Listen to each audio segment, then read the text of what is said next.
he thought he was really enjoying the spotlight and being the man with all the power between the 50-50 split in the Senate. But I think the White House slapped him back a little bit after he made this announcement yesterday. And I think Democrats are going to find a way actually to cobble pieces of this together. We already saw some proposals for that, and maybe pass it piece by piece, which actually might be better for them in the midterms, because instead of having to, run on this huge piece of legislation what piece are they going to talk about? They will have all these, they could have all these little bits to talk about separately, the child care tax, the climate change, but none of that should get the 50 Republicans who won't vote for this and the 2 Democrats who won't, and Joe Manchin, especially, off the hook, because what he did was absolutely despicable, and he was really dishonest about it. And the reasons that he's given, they keep changing. Every time he gives one reason, then that's disproven by an analyst, and then he moves the goalposts again. Just the other day he said it was inflation, and then Goldman Sachs downgraded our economic outlook after his announcement yesterday, citing Manchin cites inflation as his one reason, but then he loves the Penn Wharton analyst, and they said no, virtually no impact on the short-term inflation. In fact, long-term, it would ease inflationary pressures. So we're not seeing a consistent reason from him. And Democrats gave him a lot. They already cut this bill in half, and then were willing to cut and had cut even more. Okay. Every effective political story needs a hero and a villain. It seems to me that when Donald Trump was president, he insulted and attacked everybody. And Joe Biden's presidency is just the opposite, where he tries to accommodate everybody and speak nicely of him. I wonder if there's an in-between there sometimes. I think that Joe Biden was very careful since the start of his presidency to try to work with Senator Manchin, speak nicely of him, but all he got for that coddling of Joe Manchin was the proverbial piece of coal in the Christmas stocking yesterday. And I wonder if this suggests that, I was glad to see the president, through his press secretary, call out Senator Manchin yesterday. I wonder, though, if it means that Joe Biden has to be a little tougher with the people he's dealing with. And maybe if he was had been tougher with Joe Manchin, he wouldn't have got wiped out by the senator on yesterday on Fox News Sunday.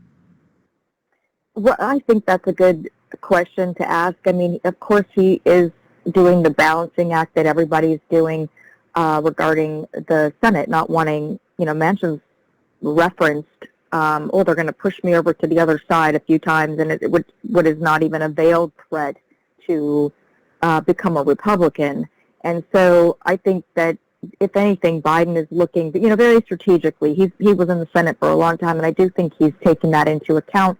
And I also think that Biden is the type, and I do like this about him, he presents this very diplomatic and civil way of doing business, but you kind of get the feeling with him that he can take you out to the woodshed. Those are his own words. I can't remember when he said that, but he made a joke about it years ago, I think.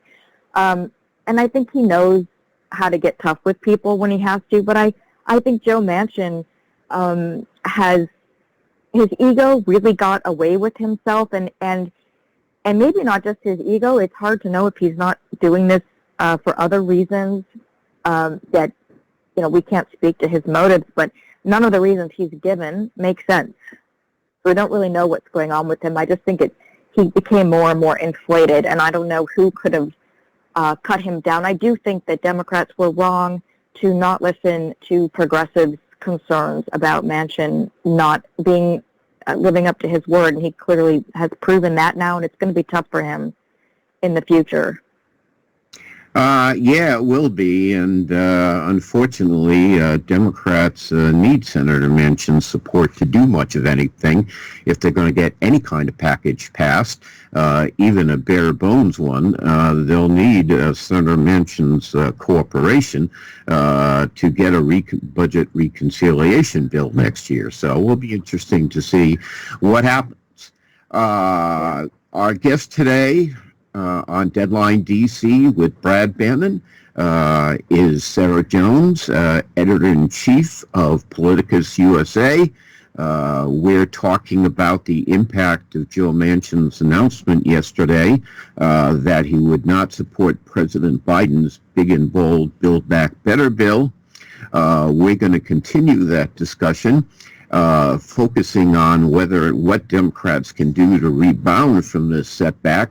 And in the second half hour, we're talking about the political impact of Senator Manchin's decision. In this half hour, we'll talk about the economic impact. In the second half hour with Dr. Robert Shapiro, the noted economist. We're going to go to break now. We'll be right back with more of Deadline DC with Brad Bannon and Sarah Jones from Politicus USA after this break. I want to get back to seeing my grandbabies every Sunday and smothering them with big...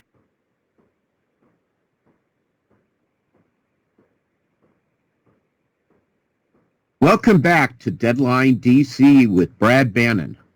My guest in this half hour is Sarah Jones, editor-in-chief of Politicus USA. Sarah's Twitter handle is Politicus, Politus, Sarah, Sarah, all one word. Sarah, my guess is that as bad as things are now, January is going to be even tougher for the president. We won't have the Build Back Better bill passed any kind probably in January.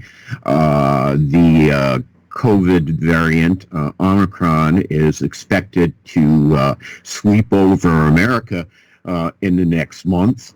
How can Democrats, and especially progressive Democrats, weather the coming storm? Well, I think that what Democrats do really well is craft legislation that works for people. I don't think they're good at messaging, so my big push to them would be work on your messaging and make sure the American people know what you are trying to do for them and what they need to do in order to have representatives and senators who will represent their interests. And so I really hope that that's what the focus is as Democrats in Congress work on this, pushing these pieces of legislation. And Schumer did say in his letter to colleagues that they would be voting on the Voting Rights Act when they came back. So I'm hoping that gets pushed over the hump, and because we're going to need all of these things in place, and the voters need to really focus on getting, and I think Joe Manchin has done this better than anybody. He's the get out the vote tool for Democrats. He's the reason why we need at least one other Democratic senator. There needs to be more people who are accountable, more senators and representatives who are accountable to the people. Yeah, that's certainly true. Do you think that, tomorrow President Biden is giving a televised speech on the Omicron crisis. What should he say? Well, I think that it's getting really tough for him to be nice to the folks who aren't getting vaccinated and to the people who are pushing all the lies about the vaccine. And I think it's time to get tough because we see our hospitals here. We have hospitals that are full. There's a 2-day wait for hospitals. So everyone that has, a regular heart, like a regular health problem cannot get in to the hospitals. And I think that's a big concern. And I think he's got to get a little rough with people. We've catered to the feelings of the people who are afraid of the vaccine for a long time, but now we wouldn't probably have, Yeah, I think the time On for accommodation on the pandemic front is over. We're going to go yeah. to break now, but we'll be back with more of our guest, Sarah Jones, editor-in-chief of Politicus USA, and discussing the Biden presidency right after these messages.